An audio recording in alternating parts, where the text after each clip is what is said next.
उसने शुरू किया, वो आईपीएस बना, महाराष्ट्र कैडर में आईपीएस है। महाराष्ट्र कैडर में 10वीं 12वीं के लड़का आईपीएस 2003 की बात छोड़ो, 2016 का रिजल्ट उदय कोमारी सोलापुर का लड़का 10वीं फेल आईएएस बना। 10वीं 12वीं फेल बच्चों ने भी प्रूव किया है आईएएस बन सकते हैं, कर दीजिए क्या बच्चों ने, इसमें इशू नहीं। ये भी एग्जांपल्स हैं, जो लड़का एसएससी बोर्ड में टॉपर था, 10वीं पास हो गया ना, एसएससी सॉरी 10वीं फेल हुआ, 10वीं फेल 12वीं फेल, उसके बाद मेहनत करके यूपीएससी एग्जाम पास हुआ, first result fail, first result 10वीं फेल हो जाएगी।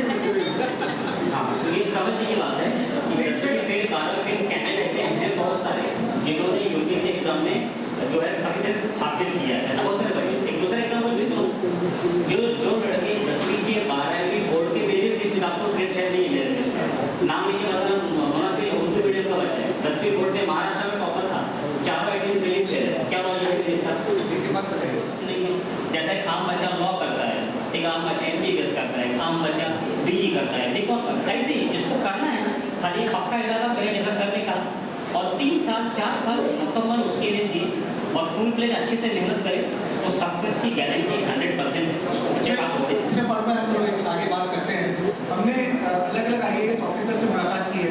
एक आईएएस ऑफिसर हमारे दोस्त शाह फैसल है कश्मीर, तो उनका पहले उनके दिमाग में नहीं था कि उनको आईएएस बनना है, लेकिन कश्मीर के एक हालात ने उनको मोटिवेट किया, हमने उनसे मुलाकात की, तो एक मोटिवेशन फैक्टर था वहाँ पे जहाँ उनको आईएएस बनने के लिए मजबूर किया, और कंसिस्टेंटली कश्मीर से 3-4 साल वो एक स्पेशल केस शाह फैसल का कि जिनके वालिद को जो है गोली मार दी गई थी, और एज ए रिएक्शन उन्होंने तय किया था कि I will become an IAS officer.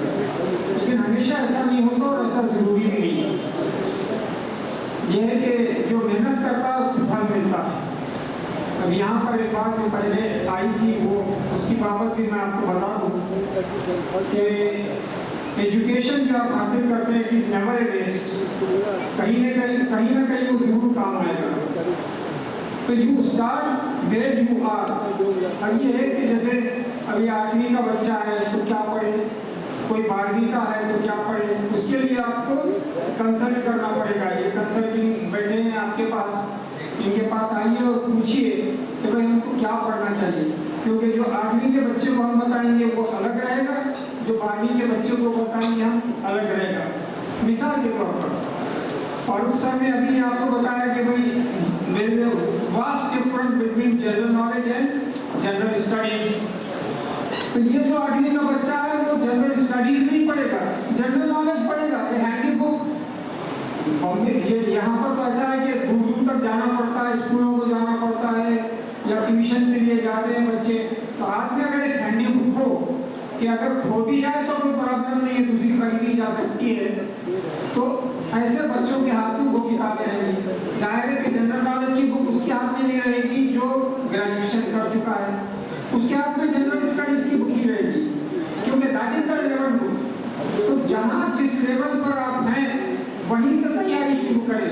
कोई ऐसा सिस्टम नहीं है कि भाई ग्रेजुएशन के बाद ही करें या 12वीं के बाद ही करें। जहाँ आप हैं वहीं से आप शुरू कीजिए, इंशाल्लाह आपको कामयाबी हो जाएगी। बहुत बहुत शुक्रिया। नजम साहब, मैं एक चीज़ ऐड करना चाहता हूँ इसमें। क्या हम देखते हैं कि बरादरान वतन और मुस्लिम में खासतौर से बहुत सारे अदारे हैं, आप लालगढ़ बगैर लालबाग जाए तो आपको आधा दर्जन अदारे मिलेंगे जो यूपीएससी एमपीएससी की कोचिंग करवा रहे हैं, स्टाफ सिलेक्शन कमीशन के एग्जाम दिलवा रहे हैं, मराठी में बड़ा सिलेबस है, नहीं कर सकते हैं तो और अच्छी पोजीशन आपको हासिल हो सकती है। अल्लाह ताला भी आपका साथ देगा, क्योंकि तमाम फराइज आप अदा कर रहे होंगे, अल्लाह के करीब होंगे। सुबह उठेंगे तो सुबह को 5 से 7 बजे का जो टाइम होता है वो 12 घंटे पढ़ने के बराबर होता है। सुबह जो 2 घंटे आप पढ़ोगे वो पूरी 24 घंटे में जो 12 घंटा आप पढ़ते हो उसके बराबर होता है। तो ये अगर नेचर हम 5 से 6 साल अपने बॉडी को या बॉडी लैंग्वेज को बदलने के लिए बना दें तो ऐसे न जाने कितने इम्तिहानात हम ऐसे छुट्टियों में पास कर सकते हैं। दूसरी और अहम बात कि हर बच्चे का एप्टीट्यूड साइकोलॉजिकली, इकोनॉमिकली और सोशली डिफरेंट होता है। ये बात आज साबित हुई है या आज हम जानते हैं? क्या आज से 50 साल पहले जानते नहीं थे? क्या ये सब टेक्नोलॉजी 50 साल पहले थी? नहीं थी, मगर आईएएस ऑफिसर था। ये सारे पोस्ट थे, सारी नौकरियां थी, कम थी लेकिन थी, उसमें लोग जाते थे और ऐसे ही जाते थे। जनरल जो है वो ट्रायल एंड एरर के बेस पे ही जाते थे। मुझे भी पता था कि ऐसा सवाल आएगा, तो फारूक भाई जरा इसका जॉब जो है नजम सर देंगे, अच्छे टेस्ट लेते हैं। टेस्ट के बारे में बताइए। जो बच्चे आमतौर पर 10वीं में होते हैं, 10वीं में आने के बाद बच्चों का रुझान, मतलब अल्लाह ताला ने आपके अंदर किस तरह की सलाहियतें पोशीदा रखी हैं, तो पोशीदा सलाहियतों को जांचने का तरीका, उसको हम एप्टीट्यूड टेस्ट कहते हैं। उस एप्टीट्यूड टेस्ट के जरिए से ये मालूम होता है कि अल्लाह रब्बुल इज्जत ने कौन कौन सी सलाहियतें आपके अंदर पोशीदा रखी हैं, कौन सी सलाहियतें आपकी उस टेस्ट के जरिए से उजागर होती आई है, जे जाके इसके मुताबिक कोई करियर आप मुंतखब कराएं।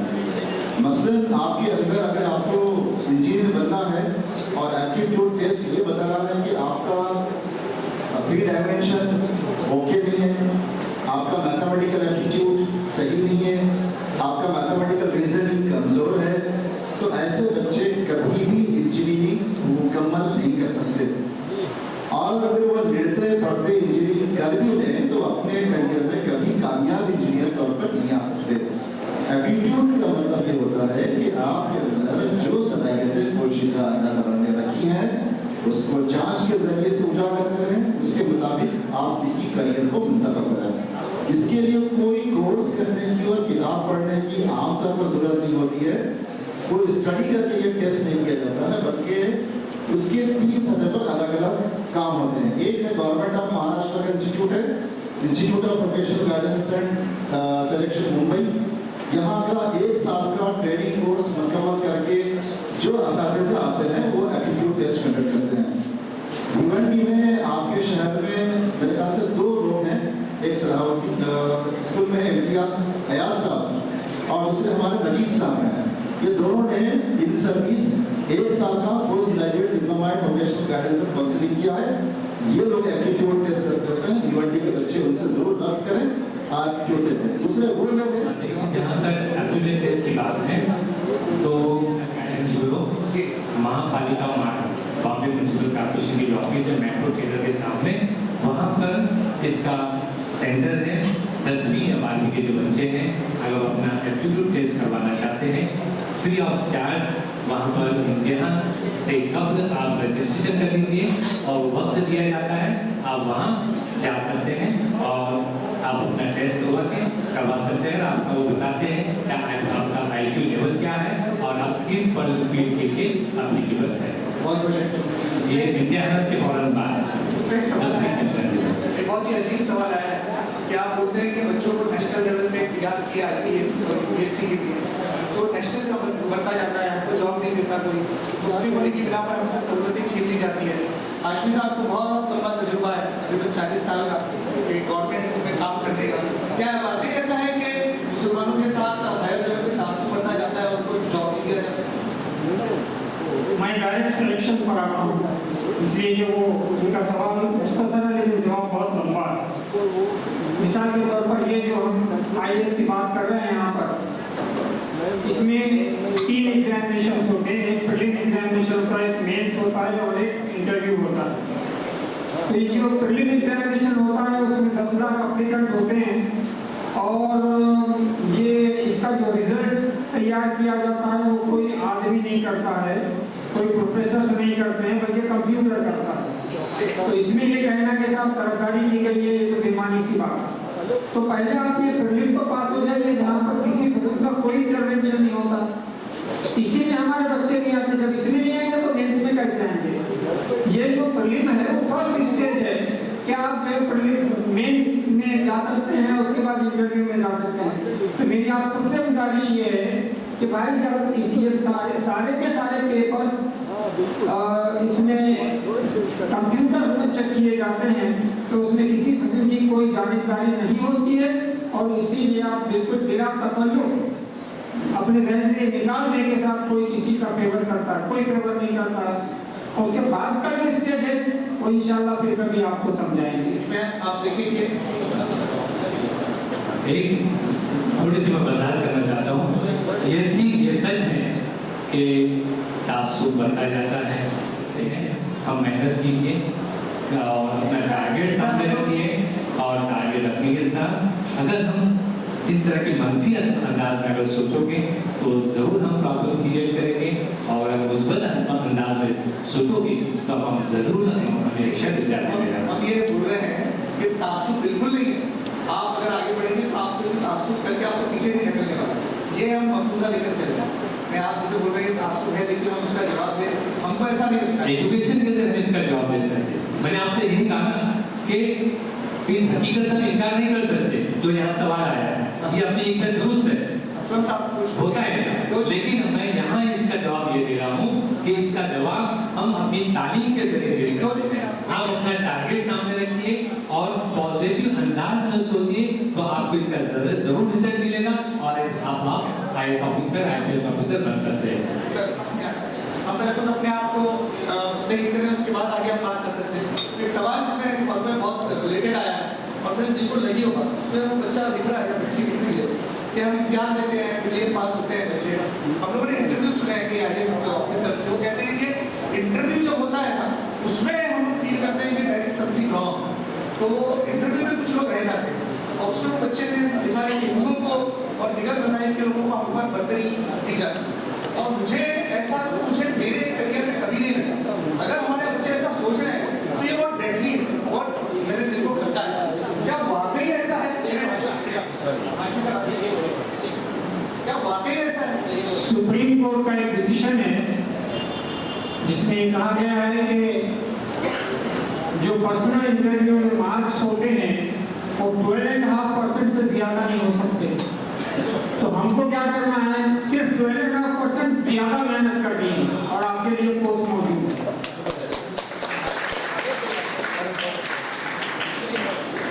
आप बोलना चाहेंगे सर? बहुत लंबा तजुर्बा है। कई MPSC एक एग्जाम का नाम नहीं है, MPSC तकरीबन 27 टाइप के एग्जाम लेती है। अगर हम UPSC को अच्छे से पढ़ेंगे, एक बहुत अच्छी चीज़ ये हुई है लास्ट 2 सालों में UPSC का सिलेबस कॉपी पेस्ट किया हमारे स्टेट गवर्नमेंट ने। प्रीलिमिनरी एग्जामिनेशन के सिलेबस में सिर्फ महाराष्ट्र ऐड किया हुआ है, सेम सिलेबस है। जैसे कि हम अगर UPSC की पढ़ाई अच्छे से करते हैं तो हमारे सामने ऑप्शन ओपन हो गया MPSC एग्जाम का।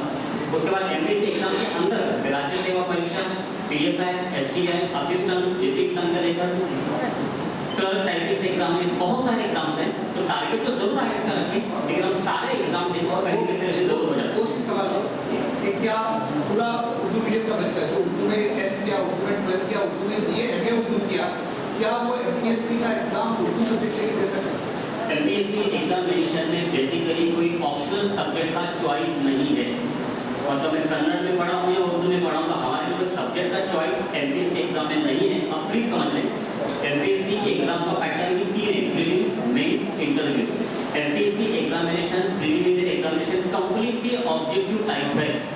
क्वेश्चन पेपर छपता है बाइलिंगुअल, इंग्लिश और मराठी। मेन एग्जामिनेशन भी कंप्लीट ऑब्जेक्टिव टाइप है, तो लिखना कुछ भी नहीं है MPSC एग्जाम। आपके एक कंपलसरी लैंग्वेज पेपर है जो सब्जेक्टिव है, उतना ही आपको लिखना है 100 मार्क का पेपर। अदरवाइज आपको लिखना कुछ भी नहीं है, आपको सिर्फ आंसर सब ऑब्जेक्टिव क्वेश्चन आते हैं उसको मार्क करना है। इसलिए उर्दू मीडियम के बच्चों के लिए बेहतरीन अपॉर्चुनिटी है। अगर तासुब की बात आएगी ना तो हमारे अंदर पहले तासुब है। मैंने देखा है चल के महाराष्ट्र उर्दू मीडियम के बच्चे समझते हैं MPSC हमारे लिए है ही नहीं, वो मराठी लोगों के लिए सबसे बड़ी गलत है कि हम सब एग्जाम दे सकते हैं, उर्दू मीडियम के बच्चे भी एग्जाम दे सकते हैं और उनके लिए कोई सब्जेक्ट ऑप्शनल नहीं है। MPSC के अंदर पैटर्न चेंज हो गया 2011 से। अभी एग्जाम कंप्लीटली ऑब्जेक्टिव टाइप है, हर एक क्वेश्चन रहेगा, नीचे 4 आंसर रहेंगे, आपको मार्क करना है। इसमें एक आखिरी सवाल, grade 1, grade 2, grade 3, grade 4 services है। क्या आप बता सकते हैं कि ग्रेड 1 की और 4 की उनकी स्टार्टिंग सैलरी क्या होगी? आप ये किताब इंटरनेट पे बैठ के सर्च कर दो, कुछ मिनिमम बताएं तो बच्चे को 5,000, 10,000, 20,000, 15,000। आप उसकी चिंता मत करो, इंशाल्लाह बड़ा पैकेज मिलेगा, अच्छे फायदे मिलेंगे। एक आखिरी सवाल ये है कि जैसे कोई टीचर या कोई बैंक ऑफिसर अगर ऑन ड्यूटी उसकी डेथ होती है तो उसको बेनिफिट मिलता है उसकी फैमिली को, इसमें भी क्या ऐसे बेनिफिट होते हैं? ये इसके मरने का मरने का सोचने का मामला शरीर में तो आए सवाल बच्चे कर रहे बच्चे मरने ये स्टेट गवर्नमेंट और सेंट्रल गवर्नमेंट के अलग जो दिया है अलग अलग पॉलिसी है। हमारी स्टेट गवर्नमेंट की तो प्रोविजन है बट वो अच्छा एक सवाल है इसके जवाब मैं दूंगा। इसमें सवाल ये है कि हमने कहा और शमशेर साहब ने कहा आपका नाम के साथ कि एमपीएससी यूपीएससी के ताल्लुक से हमारे असातिज़ा नहीं जानते, हमारे तलबा नहीं जानते, हमारे पेरेंट्स नहीं जानते, इसका जिम्मेदार कौन है? क्या आपको नहीं लगता कि स्कूल के इंतजामिया इसके इंतजाम और इसमें इंतजामिया को कुछ इकदाम करने चाहिए? ये सवाल आया है। तो मैं ये कहता हूँ कि भाई सवाल ये है कि भाई एमपीएससी यूपीएससी के ताल्लुक से हमारे असातिज़ा नहीं जानते, तो जब ये असातिज़ा नहीं जानते तो स्कूल का इंतजामिया किस हद तक इसका जिम्मेदार है? असातिज़ा के मालूमात ना होने की वजह से, और इसके लिए आप इंतजामिया में मैनेजमेंट को क्या करना चाहिए? इनकी क्लासेस जवाब आप देंगे, टाइम है नहीं हमारे। एक साहब जो टीचर्स जो है, मैं पहले ही कहा था कि इन लोगों को इनके साथ में 2 घंटा बिठा दीजिए और इनके एक महीने में एक बार सेशन लीजिए और बताइए यूपीएससी एमपीएससी किस तरह से बना जाता है। वो बच्चे को मोटिवेट करेंगे, वो बारूद भरेंगे, वो बारूद फिर बाद में फटने लगेंगे। वो यूपीएससी एमपीएससी के अंदर क्या बनते हो, क्या बन सकते हैं, जब 10 बच्चे भी खुद को पकड़ लेंगे हाँ मुझे बनना है, तो वहाँ से अपना करियर शुरू कर देंगे। क्या बात है। इसमें असातिज़ा का असल में ये सोचना है कि उनके लिए कोई ट्रेनिंग प्रोग्राम ऐसे हो जिसमें उनको नए जो करियर है उसके मुताबिक मालूमात हासिल हो। असल में असातिज़ा का वो है कि हमको भी 2 महीने 3 महीने ट्रेनिंग प्रोग्राम से गुजारा है, उसके लिए इंतजामिया क्या करें? तो आप अपने इंतजामिया से पूछेगा फुर्सत में कि भाई क्या वो करना चाहते हैं, क्या उनकी प्लानिंग है, आज तक उन्होंने क्या किया है। एक बड़ी लिस्ट है, एक बड़ा काम है और एक बड़ा अचीवमेंट है जो कि ये सोसाइटी तैयार है। हाँ भाई वो बोल रहा है हमेशा तैयार है, मेरी तालियां बजाएं हमेशा तैयार है, कभी मना नहीं किया आगे बात करिए। हाँ उसको टीच करने सवाल है और बहुत काम माशाल्लाह आपने किया है। यूपीएससी की तैयारी करने वाले हम तालिब से गुजारिश है कि इनकी किताब स्टील ब्रेन जो मराठी में है, गैर मामूली मोटिवेट